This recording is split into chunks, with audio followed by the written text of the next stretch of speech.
안녕하십니까. 검찰수사관 출신 법무사 이승재입니다. 불송치 이의 신청 후에 검사의 보안 수사 요구 시 수사관을 기피 신청할 수 있는지 그 부분에 대해서 한번 말씀드리겠습니다. 자, 고소 사건에 대해서 경찰 수사관이 혐의 없음 등 불송치 결정을 했을 때 고소인은 이의 신청을 할 수 있습니다. 이때 검사가 이의 신청을 받아들여서 경찰의 보안 수사를 요구했다면 이는 최초 수사가 미흡했다는 것을 공적으로 인정한 셈입니다. 그런데 만약 바로 그 미흡한 수사를 진행했던 경찰 수사관이 다시 사건을 맡게 된다면 어떨까요? 고소인 입장에서는 공정한 수사를 기대하기 어렵다는 합리적 의심이 들 수밖에 없을 것입니다. 이때 활용할 수 있는 것이 바로 수사관 기피 신청 제도인데요. 이러한 부분에 대해서 이 기피 신청서를 작성하는 방법, 또 양식 기한, 절차, 결과, 또 확률까지 한번 상세히 말씀드리도록 하겠습니다.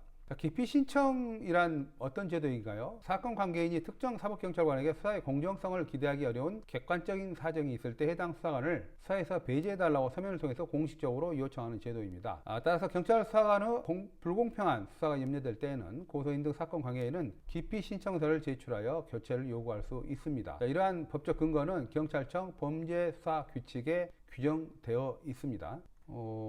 그리고 기피 신청이 가능한 사유 중 불공평한 수사를 할 염려인데요. 범죄수사규칙 별지 서식에 따르면 기피 신청 주요 사유가 한 6가지가 있습니다. 그 중에 가장 기피 신청을 많이 하는 이유가 기타 불공평한 수사를 할 염려가 있다고 볼 만한 객관적, 구체적 사정이 있는 경우인데요. 여기서 그 부분에 대해서 한번 말씀을 드리도록 하겠습니다. 이는 포괄적인 규정입니다. 우리의 사례처럼 명확히 규정되어 있지 않는 다양한 상황에 적용될 수 있습니다. 불공평한 수사를 할 염려는 막연한 의심이나 주관적인 감정으로는 부족하고 객관적, 구체적 사정을 통해 입증되어야 합니다. 이때 판단 기준은 신청인이나 수사관이 아닌 평균적인 일반인의 시각에서 공정성을 의심할 만한 객관적 상황을 의미합니다. 예를 들어서 최초 수사 당시 명백한 증거를 제출했음에도 이를 묵살한 정황, 피의자의 일방적인 진술에만 의존하여 사건을 종결한 사실, 또 검사가 보안 수사 요구에 따른 수사 미진 상황 등을 불공평한 수사를 염려한 객관적,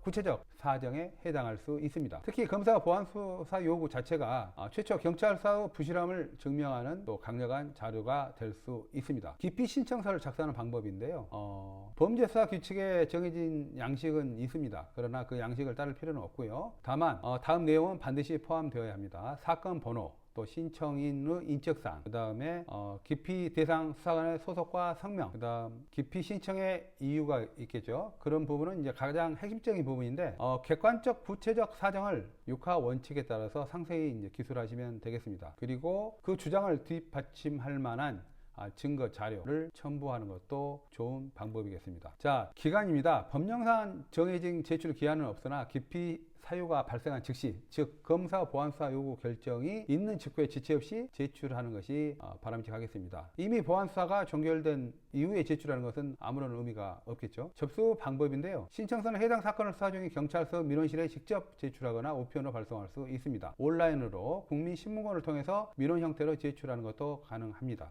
처리 절차인데요. 기피 신청이 접수되면 해당 경찰서 위원회 등에서 기피 사유의 타당성을 심사하여 인용 또는 기각 결정을 합니다. 자, 인용 결정 시에는 해당 수사관은 사건에서 배제되고 다른 수사관이 지정이 됩니다. 경찰 내부 지침상 다른 팀 수사관으로 되도록 공고되지만 이는 법적 구속력이 없고요. 동일 팀의 다른 수사관으로 교체될 가능성도 있습니다. 기각 결정 시에는 신청이 받아들이지 않고 기존 수사관이 계속 수사를 진행하게 됩니다. 자, 그러면 실무상 교체 확률인데요. 기피 신청이 인용될 확률이 높다고 보기는 어렵습니다. 그 이유는 단순히 수사 결과에 대한 불만족만으로는 부족하고 수사의 편파성을 입증할 만한 명백하고 객관적인 증거가 필요하기 때문입니다. 더 나아가 기피 신청 기각 결정에 대해서는 별도 의의 신청이나 행정소송 등 공식적인 불복 절차가 없습니다. 법원에서는 수사관 기피 신청에 대한 결정을 행정처분이 아닌 수사기관 내부 사법작용으로 봐서 행정소송 대상이 되지 않는다고 판시하고 있습니다. 따라서 수사관 기피 신청 시에는 구체적인 사유가 담긴 의의 신청 이유를 기재하는 것이 무엇보다 중요합니다. 자, 법무사 의견입니다. 수사관 기피 신청은 불공정한 수사로부터 스스로를 보호할 수 있는 중요한 권리입니다. 비록 인용은 문턱이 높고 기각 시 불복이 어렵다는 한계가 있지만 검사의 보안 수사 요구가 있을 있다는 것은 기피 사유를 주장할 때 매우 유리한 정황입니다. 혹시나 불이익이 있지 않을까 하는 막연한 두려움으로 권리 행사를 포기하기보다는 불공정한 수사 염려가 현저하다면 구체적인 사실과 증거를 바탕으로 논리적인 기피 신청서를 작성하여 적극적으로 대응하는 것도 바람직합니다. 이 과정에서 검찰 출신 법무사 등 법률 전문가의 조력을 받는다면 더욱 효과적일 것입니다. 검찰, 경찰 출신 법무사는 서민을 위한 법률 전문가입니다. 감사합니다.